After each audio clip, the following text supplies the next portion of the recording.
My name is Billy. I'm 58 years old, retired firefighter. I've been with the Medical Health Institute about 4 years now. I've been on testosterone therapy since I was 44. Without Michael and the Medical Health Institute, my testosterone numbers would be in single digits, which means I had no libido, tired all the time, and no intimacy with my wife. I came to the Medical Health Institute with a little knowledge, more than the other person, as I had worked at a testosterone clinic before.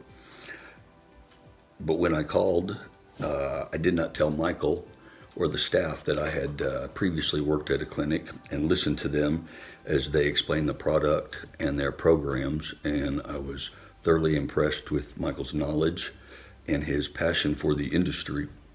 And that's pretty much what has sold me and kept me there.